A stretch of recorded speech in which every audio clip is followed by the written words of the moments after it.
Well, good morning, everybody, and thank you so much for having me here today. I was delighted to be asked to take part in this board beer event. My name's James. I'm Chief Economist at IGD. You might already be familiar with who we are at IGD and what we do. If you haven't come across us before, the short version is that we're a food and drink research and training charity. We've got about 1,000 businesses in membership, drawn from across the entire food and drink supply chain, and that does include 12 from Ireland. And our mission is very, very simple. We exist to make food and drink work better for the public benefit. That's why we have charity status. We're based in the UK, but we're active all around the world. We've got permanent offices in Shanghai and in Watford. And my job today is to offer a few thoughts on what Brexit might mean for the grocery industry, whether it's in the UK or in Ireland. Hopefully that will give you a few ideas for trying to anticipate change and cope with it. We've already heard that Irish businesses have this really close trading connection with the UK. So a UK exit from the EU will have at least some commercial impact in Ireland. These are some charts I drew from the Central Statistical Office in Dublin, and they're showing you the value of Irish goods trade over the last 16 years or so, and it covers all goods, not just food and drink. So we can see that the value of Irish exports consistently exceeds Irish imports, at least as far as goods are concerned. So Ireland is running this consistent trade surplus in goods. Its trading activity is generating wealth for the country. That's really encouraging, and obviously it does contrast with the position in the UK, because in the UK what we have is a consistent trade deficit, so wealth is draining out of the UK as a result of that mismatch in goods imports and exports. And unless we can offset that through other wealth-generating activity, the UK will become poorer as time goes on. We can also see from the charts, as we've said before, that the UK is a key trading partner for Ireland, accounting for 18% of the goods being traded by Irish businesses. So obviously what this means is that any negative impact on trade as a result of Brexit wouldn't just be limited to the business community. There would be broader economic and probably fiscal impacts for Ireland as well. If we zoom in on food and drink specifically, I won't labour this point, it's already been made in huge detail. We can see that again there's a huge trade surplus for Irish businesses in food and drink, which does make the food and drink industry a massive economic asset as far as Ireland is concerned. But the links with the UK even closer in food and drink markets. So you can see that about half of Irish food exports over the last 10 or 15 years have gone to the UK, with a really quite large proportion coming from the UK as well in the form of imports. So clearly food and drink businesses in these two countries very, very closely intertwined. And it is therefore likely that businesses in the UK and Ireland are going to see some effect from Brexit, whether that effect is positive or negative. But the referendum is over. It's a done deal. And I do recall that it was quite a grueling and very ill-tempered, nasty sort of political campaign.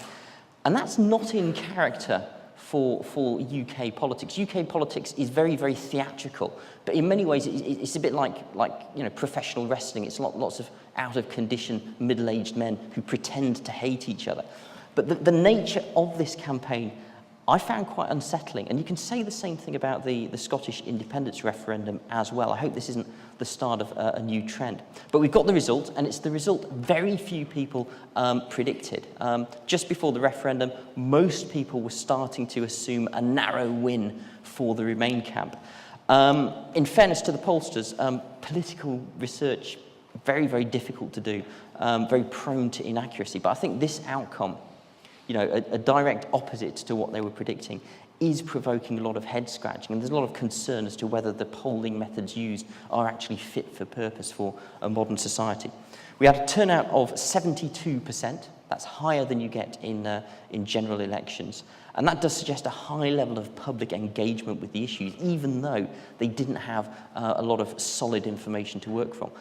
I do wonder, though, what that other 28% of people were doing on the day when they chose not to go to the polling station. What on earth were they doing on the 23rd of June that they considered to be more important than this?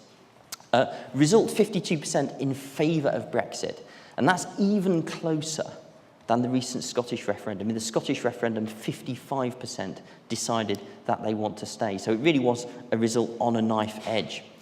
Now, we've heard it's not technically binding on the UK government because under UK law, a referendum is considered to be only advisory. But realistically, it's hard to see any political party ignoring this result. And a lot of the political classes in Britain and in Europe, they seem to be noticeably rattled by the result that's been achieved. And I think that their own self-confidence, their confidence in their ability to lead and shape public opinion has really been undermined. So, under Article 50, we now have 2 years to start negotiating the exit. And that countdown begins when official notification gets given. The referendum is not notification in itself. Breed explained some of the complex negotiations that are going to have to happen. And it does seem that 2 years is staggeringly optimistic given the amount of stuff that has to be sorted out. The EU has indicated that they want to conclude their negotiation as quickly as possible. So you might remember on the Friday morning, Schulz and Tusk and Rutte and Juncker issued this joint statement saying, let's just get the negotiations over with. They want certainty after this very long period of doubt. The UK Leave campaign, on the other hand, want to move at a much more deliberate pace. They say they want to get it right first time. And I think this gives us some glimpse of the differing objectives and differing negotiation styles of the various parties. Obviously, the long-term outcomes will depend on the position that those European leaders adopt in the negotiation process. And I don't think it's certain that they're going to be that accommodating towards the EU, so towards the UK, because other EU nations also have very significant Eurosceptic movements. And these movements are only going to get inspiration and credibility as the UK heads towards exit. That in itself might drive further referendum activity. You can see that the UK certainly isn't the most Eurosceptic country in Europe. Actually, France is much more sceptical than we are in the UK. And Marine Le Pen, only in the last couple of years, has said that if she wins the French election in spring of next year, she will offer a referendum to the French people as well. So the EU is facing a whole series of challenges, and further exits, further referendum, will only complicate matters and may actually drive further structural change. So I think that explains why it is that EU leaders have a really good reason to play hardball with the UK. But before they can do that, before we can even do the negotiation, we've got political change to deal with at home as well. And until that's sorted out, we don't even know who's going to be in the driving seat when it comes to negotiation. The leaders of all the major UK political parties adopted a strongly pro-EU stance in the run-up to the election. So their view on this really critical matter was obviously in opposition to the view being taken by voters. And that gives us a real sense of tension around the senior leaders. So I think we have to expect significant change at senior levels in UK politics. And the whole complexion of government, the whole complexion of the legislature, I think is going to shift dramatically before the negotiation process actually kicks off. One of the other key questions we've got to consider, of course, is exactly who is going to make up the EU negotiating team. We know that the UK has not really conducted any significant trade negotiations on its own for decades. They've always dealt centrally via the EU. So when the UK team sits down at the table with their EU counterparts, they're going to be significantly less experienced. And as negotiations get underway, that UK negotiating team is going to be looking to the businesses it's representing and saying, give us help, give us support. And I would certainly echo the point that Breed made in her presentation, in that if you are a business that works in the UK, one of the things you need to do is get behind the negotiating team and provide them with the advice and the support that they're going to require. At the very least, you need to go out there and tell them what success in the negotiation is going to look like from your point of view. And the renegotiation project, absolutely enormous. as you can expect. There's a huge amount of ground out there that they've got to cover. As of March 2015, there were more than 130,000 pieces of EU-originated law affecting the UK. Some of those will lapse as we leave. So things like regulations around product standards, product safety, that sort of thing, those will potentially lapse as we step out the door.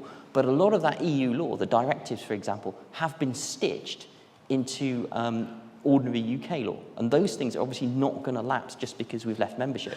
All of those things would have to be tediously unpicked or adjusted bit by bit on a manual basis. That EU law overlaps with the food supply chain in a lot of different places. And certainly this listing here is not intended to be comprehensive. Critics of the EU will tell you that all of this stuff, all of this regulation and intervention is a burden for grocery businesses. But you could look at it the other way. You could say that the imposition of a harmonised set of regulations is actually a means of enabling free trade. It certainly makes cross-border dealing much easier and strengthens competitive processes. One possible risk that's posed to grocery businesses as a result of Brexit is going to be regulatory drift. So in other words, a gradual diversion of regulation between the EU and a post-Brexit UK. And that would certainly create additional cost and complexity as far as grocery is concerned. So as we leave the UK, as we leave the EU, the food industry is going to find that it is on the absolute front line of change with as little as 2 years to get ready.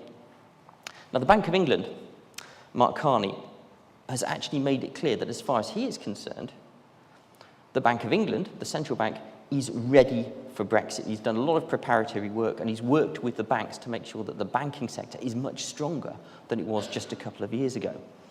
But can we say the same thing for UK government? Well, a couple of months ago, you might remember Liz Truss, who is the Secretary of State for DEFRA, the department responsible for food and agriculture. She actually hit the headlines in the trade press when she spoke at the Oxford Farming Conference, and she said her department was not ready for Brexit. Her department had no contingency plans in place because, as far as she was concerned, government was backing Remain, the chances of Remain were very high, and creating a plan was a waste of effort. Now, it turns out that wasn't entirely true. DEFRA did have a limited plan in place, but clearly an awful lot of detail is going to have to be filled in starting immediately.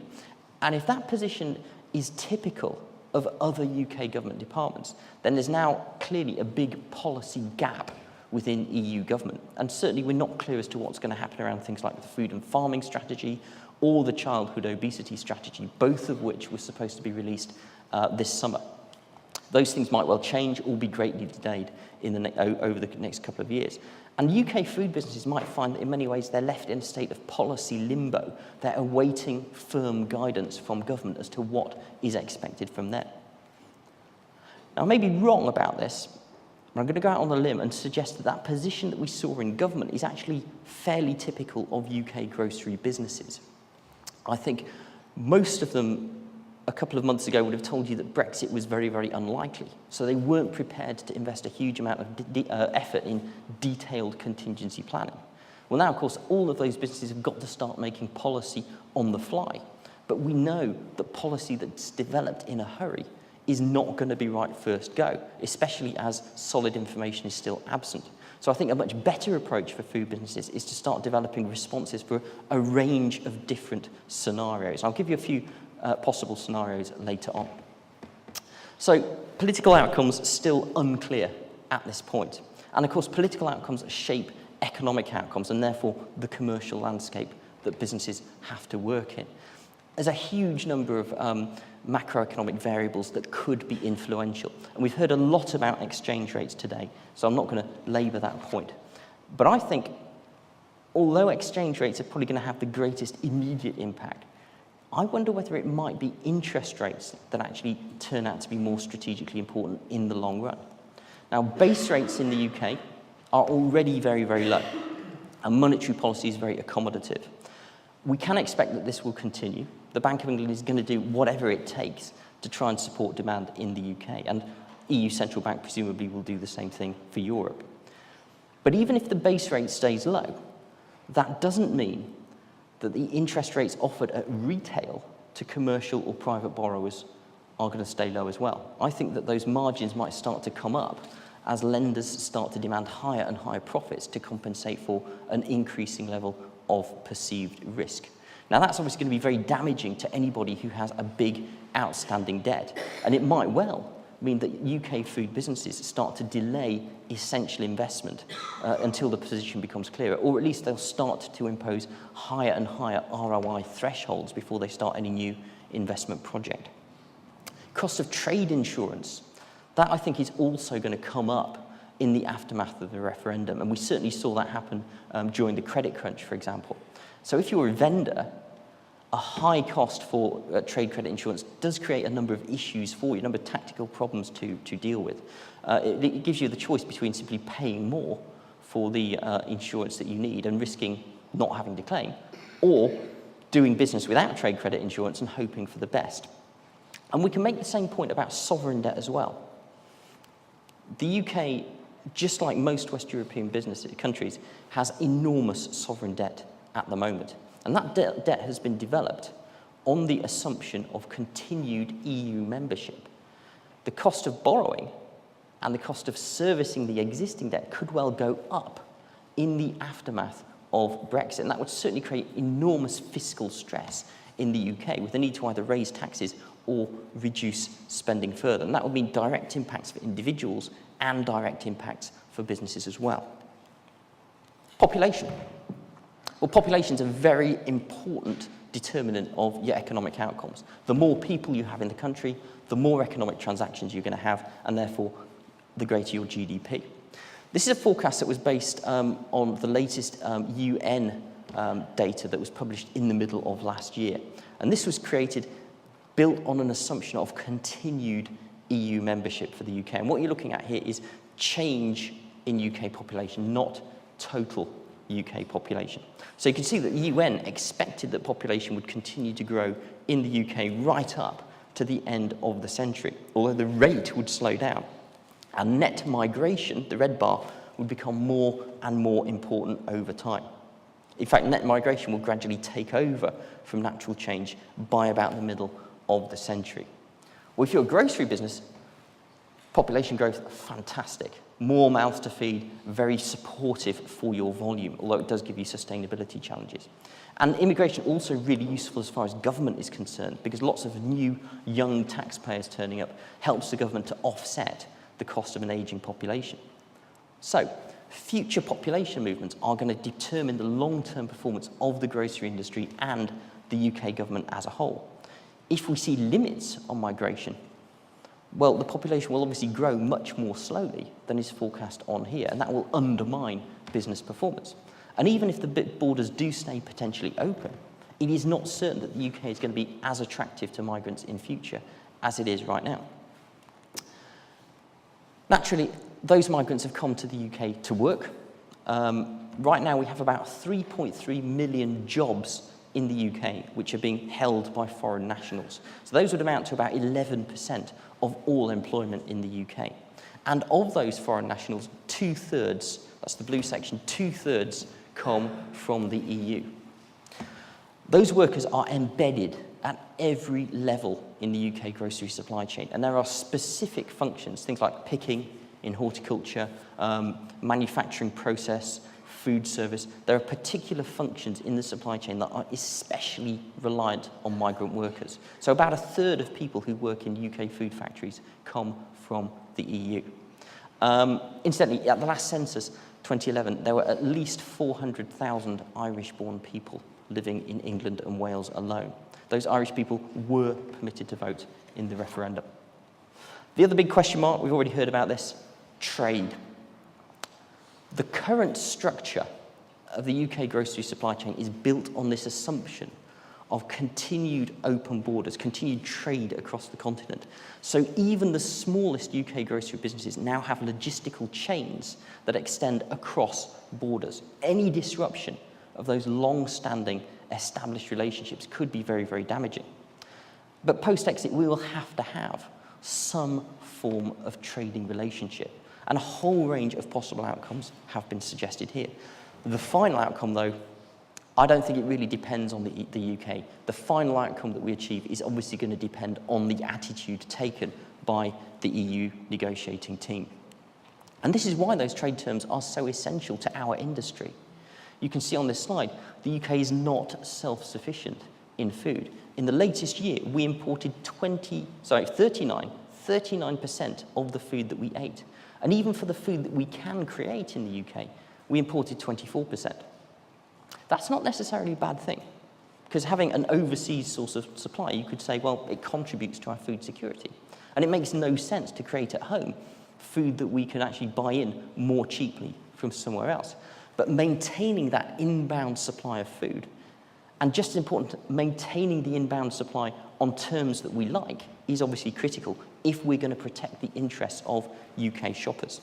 And that's probably a good time to make a subsidiary point.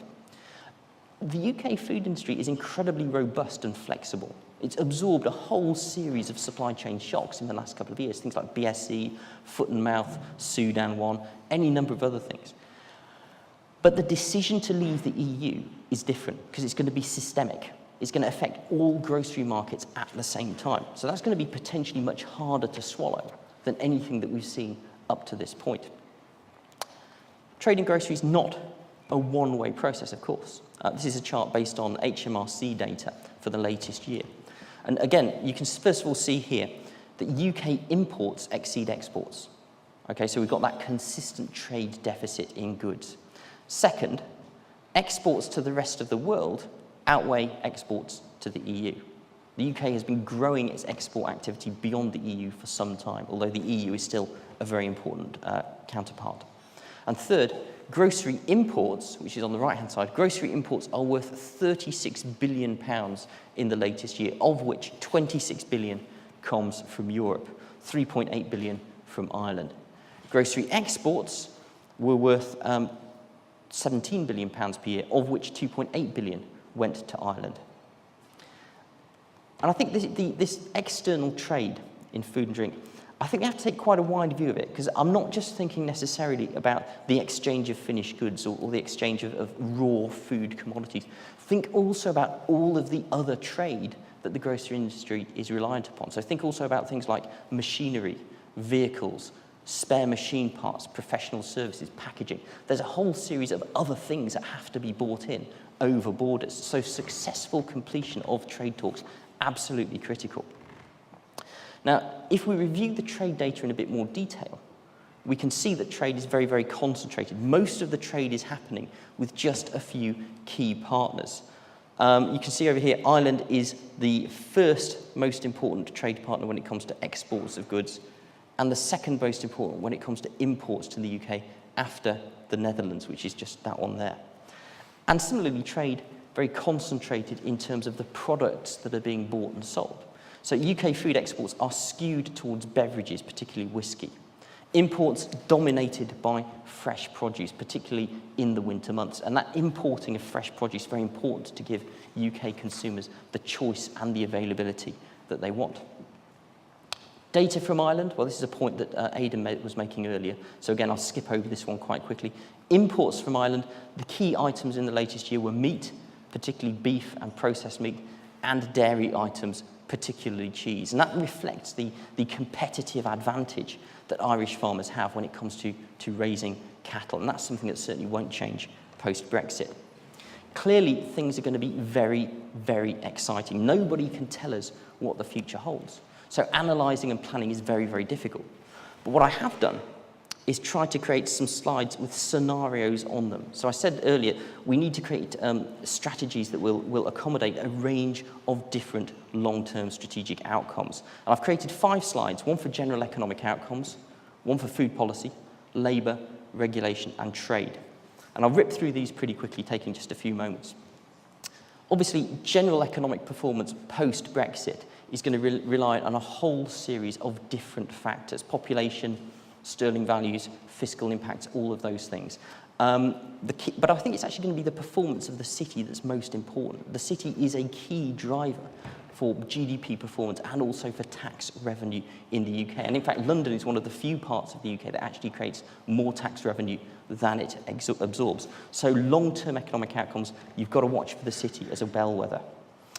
Food policy, central competence as far as the EU is concerned. And of course, creating a sustainable food supply was one of the reasons we have the EU in the first place. I'm going to leave behind a PDF version of this presentation, so there's no need to write down anything that appears on the screen. The EU overlaps with the food supply chain in lots of different places, as we saw on the previous chart, but it's CAP with its system of subsidies that's most important. Subsidy now orientated towards sustainability rather than production, but it's still a huge part of farm income as far as UK farmers are concerned. So if we're excluded from the CAP, the subsidies that support a lot of farms would be withdrawn, and that would certainly create financial impacts and possibly structural change as well, unless that subsidy scheme could be replaced by something British. Labour movement.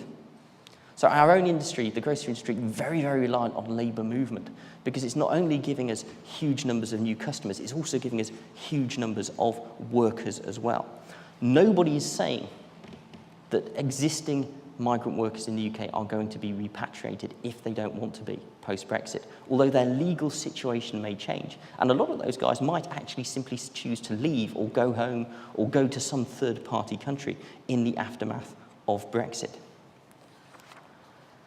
Laws and regulations.